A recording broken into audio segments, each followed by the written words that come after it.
यदा यदा हि धर्मस्य ग्लानिर्भवति भारत अभ्युत्थानमधर्मस्य तदात्मानं सृजाम्यहम्। राधे राधे। मेरे प्यारे भाइयों बहनों माताओं व बंधुओं, संस्कार की बातें चैनल में आपका स्वागत है। बंधुओं, मैं आपके लिए लाई हूँ श्रीमद् भागवत गीता का अध्याय। बंधुओं, उत्पन्ना एकादशी के दिन श्रीमद् भागवत गीता सुनने मात्र से आपके सभी पापों का अंत होगा और साथ ही आपके पितृ प्रसन्न होकर आपको आशीर्वाद देंगे, जिससे आपके सभी काम बनने लगेंगे। बंधुओं, यदि आपने हमारे चैनल को अब तक सब्सक्राइब नहीं किया तो जरूर करें और बेल आइकन दबाना ना भूलें, ताकि आपको हमारी आने वाली सभी वीडियोस की जानकारी सबसे पहले हो सके। बंधुओं, वीडियो को पूरी सुनने के बाद कमेंट बॉक्स में जय श्री कृष्ण भगवान की जरूर लिखें। बोलो कृष्ण भगवान की जय हो।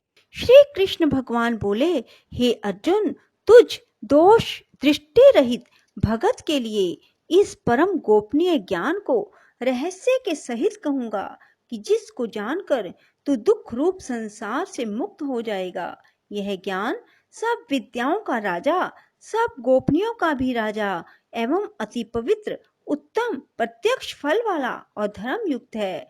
साधन करने को बड़ा सुगम और अविनाशी है। हे परम तप, इस तत्व ज्ञान रूप धर्म में श्रद्धा रहित पुरुष मेरे को ना प्राप्त होकर मृत्यु रूप संसार चक्र में भ्रमण करते हैं। हे अर्जुन, मुझ सच्चिदानंद घन परमात्मा से यह सब जगत जल से बर्फ के सदृश परिपूर्ण है और सब भूत मेरे अंतर्गत संकल्प के आधार स्थित हैं।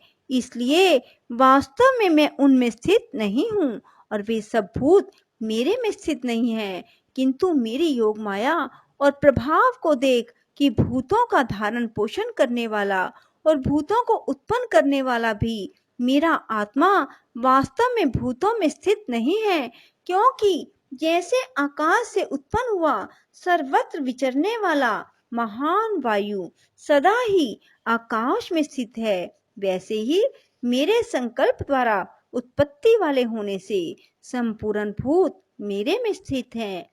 ऐसे जान, हे अर्जुन, कल्प के अंत में सब भूत मेरी प्रकृति को प्राप्त होते हैं, अर्थात प्रकृति में लय होते हैं। कल्प के आदि में उनको मैं फिर रचता हूँ, कैसे कि अपनी त्रिगुणमयी माया को अंगीकार करके स्वभाव के वश से परतंत्र हुए इस संपूर्ण भूत समुदाय को बारंबार उनके कर्मों के अनुसार रचता हूँ। हे अर्जुन, उन कर्मों में आसक्ति रहित और उदासीन के सदृश स्थित हुए मुझ परमात्मा को वे कर्म नहीं बांधते हैं। हे अर्जुन, मुझ अधिष्ठाता के सकाश से यह मेरी माया चराचर सहित सर्व जगत को रचती है और इस ऊपर कहे हुए हेतु से ही यह संसार आवागमन रूप चक्र में घूमता है।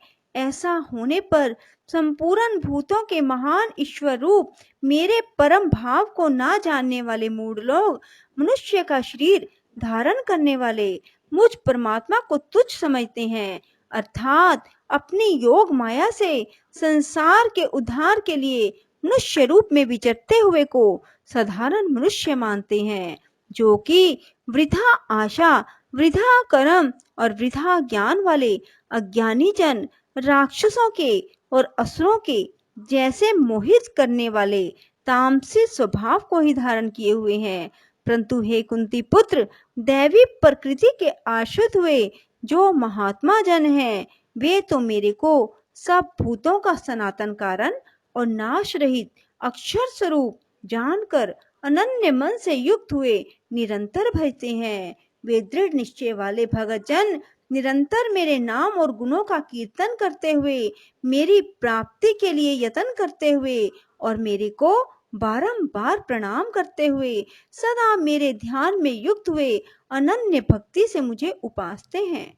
उनमें कोई तो मुझ विराट स्वरूप परमात्मा को ज्ञान यज्ञ के द्वारा पूजन करते हुए एकत्व भाव से, अर्थात जो कुछ है सब वासुदेव ही है, इस भाव से उपासते हैं, और दूसरे पृथक भाव से अर्थात स्वामी सेवक भाव से, और कोई कोई बहुत प्रकार से भी उपासते हैं, क्योंकि कर्तु अर्थात श्रोत कर्म मैं हूँ, यज्ञ अर्थात पंच महायज्ञ आदि समाप्त कर्म मैं हूँ, स्वधा अर्थात पितरों के निमित्त दिए जाने वाला अन्न भी मैं हूँ, औषधि अर्थात सब वनस्पतियां मैं हूँ, एवं मंत्र मैं हूँ, घृत मैं हूँ, अग्नि मैं हूँ, हवन रूप क्रिया भी मैं ही हूँ। हे अर्जुन, मैं ही इस संपूर्ण जगत का धाता अर्थात धारण पोषण करने वाला एवं कर्मों के फल को देने वाला पिता, माता और पितामह हूँ, और जानने योग्य पवित्र ओमकार तथा ऋग्वेद, सामवेद, यजुर्वेद भी मैं हूँ। हे अर्जुन, प्राप्त होने योग्य तथा भरण पोषण करने वाला, सबका स्वामी, शुभ अशुभ का देखने वाला, सबका वासस्थान और शरण लेने योग्य तथा प्रति उपकार ना चाहकर हित करने वाला, और उत्पत्ति, प्रलय रूप और सबका आधार, निधान, अविनाशी कारण भी मैं हूँ। मैं ही सूर्य रूप हुआ तपता हूँ, वर्षा को आकर्षण करता हूँ, बरसाता हूँ। हे अर्जुन, मैं ही अमृत और मृत्यु एवं सत और असत भी सब कुछ मैं ही हूँ। परंतु जो तीनों वेदों में विधान किए हुए सकाम कर्मों को करने वाले और सोम रस को पीने वाले, पापों से विचित्र हुए पुरुष मेरे को यज्ञों के द्वारा पूजकर स्वर्ग की प्राप्ति को चाहते हैं, वे पुरुष अपने पुण्यों के फल रूप इंद्रलोक को प्राप्त होकर स्वर्ग में दिव्य देवताओं के भोगों को भोगते हैं। वे उस विशाल स्वर्ग लोक को भोगकर पुण्य क्षीण होने पर मृत्यु लोक को प्राप्त होते हैं। इस प्रकार स्वर्ग के साधन रूप तीनों वेदों में कहे हुए सकाम करण के शरण हुए और भोगों की कामना वाले पुरुष बारंबार जाने अनजाने को प्राप्त होते हैं, अर्थात पुण्य के प्रभाव से स्वर्ग में जाते हैं और पुण्य क्षीण होने से मृत्यु लोक में जाते हैं। जो अनन्य भाव से मेरे में स्थित हुए भगत जन मुझ परमेश्वर को निरंतर चिंतन करते हुए निष्काम भाव से भजते हैं, उन नित्य एक ही भाव से मेरे में स्थिति वाले पुरुषों का योगक्षेम मैं स्वयं प्राप्त कर देता हूँ। हे अर्जुन, यद्यपि श्रद्धा से युक्त हुए जो सकामी भगत दूसरे देवताओं को पूजते हैं, वे भी मेरे को ही पूजते हैं, किंतु उनका वह पूजन अविधि पूर्वक है, अर्थात अज्ञान पूर्वक है, क्योंकि संपूर्ण यज्ञों का भोक्ता और स्वामी भी मैं ही हूँ। परंतु वे मुझे अधियज्ञ स्वरूप परमेश्वर को तत्व से नहीं जानते, इसी से गिरते हैं, अर्थात पुनर्जन्म को प्राप्त होते हैं। कारण यह नियम है कि देवताओं को पूजने वाले देवताओं को प्राप्त होते हैं, पितरों को पूजने वाले पितरों को प्राप्त होते हैं, भूतों को पूजने वाले भूतों को प्राप्त होते हैं, और मेरे भगत मेरे को ही प्राप्त होते हैं। इसलिए मेरे भक्तों का पुनर्जन्म नहीं होता। हे अर्जुन, मेरे पूजन में यह सुगमता है कि पत्र, पुष्प, फल, जल इत्यादि जो कोई भगत मेरे लिए प्रेम से अर्पण करता है, उस शुद्ध बुद्धि निष्काम प्रेमी भगत का प्रेम पूर्वक अर्पण किया हुआ वह पत्र पुष्प आदि मैं सगुण रूप से प्रकट होकर प्रीति सहित खाता हूँ। इसलिए हे अर्जुन, तू जो कुछ कर्म करता है, जो कुछ खाता है, जो कुछ हवन करता है, जो कुछ दान देता है, जो कुछ स्वधर्म आचरण रूप तप करता है, वह सब मेरे अर्पण कर। इस प्रकार कर्मों को मेरे अर्पण करने रूप संन्यास योग से युक्त हुआ मन वाला तू शुभ अशुभ फल स्वरूप कर्म बंधन से मुक्त हो जाएगा, उनसे मुक्त हुआ मेरे को ही प्राप्त होवेगा। यद्यपि मैं सब भूतों में संभाव से व्यापक हूँ, ना कोई मेरा अप्रिय है ना प्रिय है, परंतु जो भगत मेरे को प्रेम से भजते हैं वे मेरे में और मैं भी उनमें प्रत्यक्ष प्रकट हूँ। मेरी भक्ति का और भी प्रभाव सुन।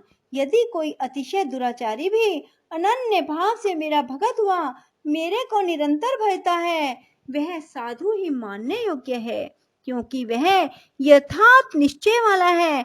उसने भली प्रकार निश्चय कर लिया है कि परमेश्वर के भजन के समान अन्य कुछ भी नहीं है, इसलिए वह शीघ्र ही धर्मात्मा हो जाता है और सदा रहने वाली परम शांति को प्राप्त होता है। हे अर्जुन, तू निश्चय पूर्वक सत्य जान कि मेरा भगत नष्ट नहीं होता, क्योंकि हे अर्जुन, स्त्री, वैश्य और शूद्र आदि पाप योनि वाले भी जो कोई होवे वे भी मेरे शरण होकर परम गति को ही प्राप्त होते हैं। फिर क्या कहना कि पुण्यशील ब्राह्मण जन, राज ऋषि भगतजन परम गति को प्राप्त होते हैं। इसलिए तू सुख रहित और क्षण भंगुर इस मनुष्य शरीर को प्राप्त होकर निरंतर मेरा ही भजन कर। अर्थात मनुष्य शरीर बड़ा दुर्लभ है परंतु है नाशवान और सुख रहित, इसलिए काल का भरोसा ना करके अज्ञान से सुख रूप भासने वाले विषय भोगों में ना फंसकर निरंतर मेरा ही भजन कर। केवल मुझ सच्चिदानंद घन वासुदेव परमात्मा में ही अनन्य प्रेम से नित्य निरंतर अचल मन वाला हो। मुझ परमेश्वर को ही श्रद्धा प्रेम सहित निष्काम भाव से नाम गुण और प्रभाव के श्रवण कीर्तन मनन और पठन पाठन द्वारा निरंतर भजने वाला हो। मुझ शंख चक्र गदा पद्म और किरीट कुंडल आदि भूषणों से युक्त पीतांबर वनमाला कौस्तुभ मणिधारी विष्णु का मन वाणी और शरीर के द्वारा सर्वस्व अर्पण करके अतिशय श्रद्धा भक्ति और प्रेम से विह्वलता पूर्वक पूजन करने वाला हो। मुझ सर्वशक्तिमान विभूति बल ऐश्वर्य माधुर्य गंभीरता उदारता वात्सल्य और सुहृदता आदि गुणों से संपन्न सबके आश्रय रूप वासुदेव को विनय भाव पूर्वक भक्ति सहित साष्टांग दंडवत प्रणाम कर। इस प्रकार मेरे शरण हुआ तू आत्मा को मेरे में एक ही भाव करके मेरे को ही प्राप्त होवेगा। बोलो श्री कृष्ण भगवान की जय। राधे राधे। जय श्री कृष्णा। बंधुओं, यदि आपको हमारी वीडियो पसंद आए तो इसे लाइक करें और शेयर भी जरूर करें। धन्यवाद।